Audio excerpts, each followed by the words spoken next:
il n'y a pas de secret. Oh my god! Seigneur. Coucou tout le monde, j'espère que vous allez bien. Aujourd'hui je suis super contente de vous retrouver dans une nouvelle vidéo puisque vous êtes tous les jours super nombreux et nombreuses à me demander plein de conseils pour commencer sa chaîne YouTube. Du coup je me suis dit que j'allais vous dédier cette vidéo et je vous ai sur Twitter lancé un tweet en vous demandant de me poser en réponse à ce tweet toutes vos questions et du coup aujourd'hui je vais y répondre afin de voilà, vous donner quelques petites astuces pour commencer YouTube. Première question de Maya Toucourt.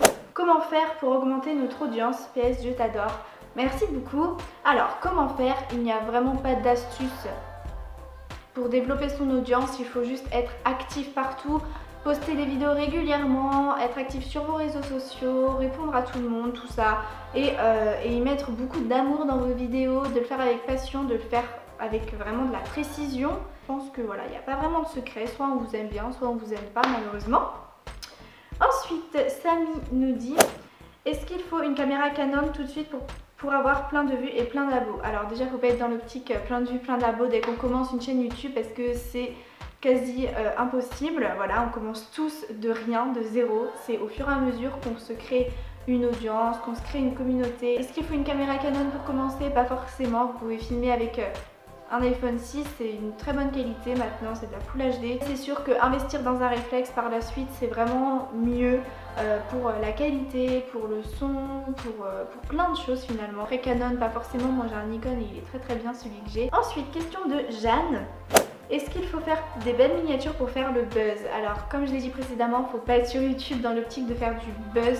Le buzz de toute façon, ça ne se prévoit pas. Après, faire de belles miniatures, forcément, ça contribue aux vues, on va dire, puisque si vous avez une belle miniature, la personne sur YouTube va être tentée de cliquer sur la vidéo et la regarder plutôt que, vous savez, les miniatures automatiques de YouTube qui fait pause en fait sur votre tête à n'importe quel moment. Ensuite, Lola nous dit quel genre de matériel avons-nous besoin? Quel est le meilleur logiciel de montage? Comment trouver un nom de chaîne original?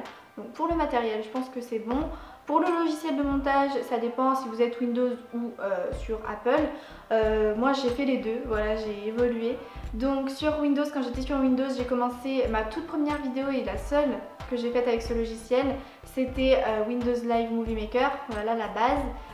Mais c'est... Voilà, quand je vois mon logiciel actuel et Windows Live Movie Maker, franchement c'est nul, enfin voilà, pour moi c'est nul, mais forcément ça dépanne bien. Après moi je suis allée sur Vidéopad, donc il y a un logiciel sur Windows qui coûte environ 50 € et qui est vraiment pas mal. Malheureusement moi sur mon ordi en tout cas il faisait que de bugger. Donc du coup je suis allée sur un autre logiciel qui était un dupe du Final Cut Pro qui s'appelle donc Wondershare et aujourd'hui ça peut m'arriver encore de l'utiliser. Il coûte aussi 50 € et il est vraiment ouf, il est très bien pour commencer ses vidéos selon moi. Si vous êtes sur Mac, après moi j'ai commencé avec iMovie qui coûte 15 € donc c'est rien, c'est un peu le logiciel de base quand t'as un ordinateur Apple. Vraiment super aussi, beaucoup plus fluide comme logiciel de montage vraiment. On a des beaux résultats sans forcément beaucoup travailler dessus. Et puis après, il n'y a pas très longtemps de ça, je suis passée sur Final Cut Pro qui coûte extrêmement cher. Voilà, 400 €, 300 €, je sais plus. Voilà, il coûte super cher mais il est grave bien. Après sachez que je trouve que ça ne vaut pas son prix dans le sens où une fois que vous l'avez acheté, vous n'avez pas toutes les fonctionnalités qu'on pourrait croire. En fait après vous avez des packs à acheter qui coûtent 30 € chacun des packs, genre un pack de transition, un pack d'écriture, un pack d'effets et vous n'avez pas tout, il y a encore des choses à payer derrière donc sachez-le si vous voulez bouger sur Final Cut Pro. Ensuite comment trouver un nom de chaîne original? Alors ça il n'y a pas de secret, ça vient. Voilà, moi je sais que j'étais dans ma chambre avec ma soeur et je réfléchissais et tout et je demandais à ma soeur si elle avait des idées et là elle m'a dit be yourself au bout d'un certain temps quand même. Après moi ce que je vous conseille c'est vraiment de demander à vos proches, donc d'abord à votre famille, à vos parents, votre soeur, votre frère, les mots qui vous décrivent vraiment. Vous demandez ça. Après il faut être créatif et tout commence de là sur YouTube. Nous ne sommes pas forcément des youtubeurs mais nous sommes des créateurs. Donc voilà. Ensuite, Mariva me demande comment l'annoncer à ses parents, quel matériel spécifique il faut pour démarrer. Donc matériel j'ai fait. Ensuite, comment l'annoncer à ses parents? Bah tout simplement, vous demandez à vos parents de venir dans votre chambre ou dans le salon, de vous réunir quelque part pour parler sérieusement. C'est pas quand votre mère est au téléphone ou votre père sur l'ordinateur qu'il faut annoncer ce genre de choses. Si vous voulez être prise au sérieux, c'est un peu comme un entretien d'embauche, hein, j'ai envie de vous dire. vous expliquer vos motivations pour être sur la plateforme de YouTube, vous expliquer pourquoi vous voulez y être et ensuite vous finissez par demander donc papa, maman, est-ce que vous accepteriez que je poste des vidéos sur YouTube? Si vous êtes mineur, il faut que vos parents soient au courant et il ne faut pas le faire dans leur dos et qu'un jour ils tombent dessus comme ça sans faire attention en se promenant sur YouTube. Ça c'est le pire scénario je pense parce qu'ils peuvent vous demander de fermer votre chaîne. Emma me demande quel âge selon toi faut-il avoir pour commencer une chaîne YouTube? PS, je t'aime tellement. Moi aussi je t'aime ma belle.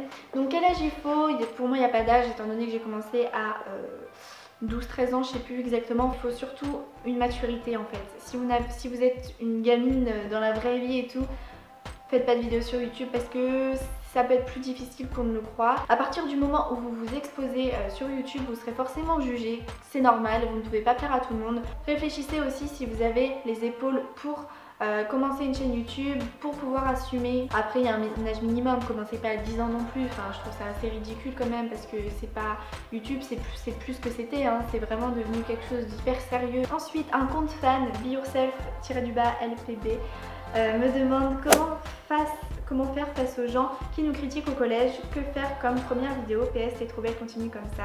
Merci beaucoup à toi, merci pour ton petit compte fan. Et alors comment faire face aux gens qui nous critiquent au collège?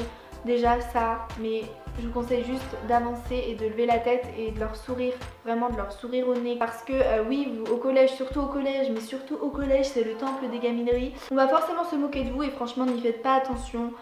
Ces personnes-là, vous les verrez plus dans quelques années. Il faut juste pas rentrer dans leur jeu. Faut faire comme première vidéo, selon moi, il n'y a pas de première vidéo. Faites juste la vidéo que vous avez trop envie de faire et soignez-la parce que c'est votre première vidéo, voilà. Mais il n'y a pas de première vidéo. Voilà tout le monde, la vidéo est terminée, j'espère que ça vous aura plu, j'espère que j'ai répondu vraiment à vos questions les plus importantes. Si vous voulez des vidéos vraiment plus axées sur un des points que j'ai évoqués dans cette vidéo, dites-moi ça dans les commentaires et je vous la ferai avec plaisir. Donc voilà, je vous fais de gros bisous, merci d'avoir regardé cette vidéo, merci d'être aussi nombreux sur ma chaîne et à très vite pour une prochaine vidéo. Bye.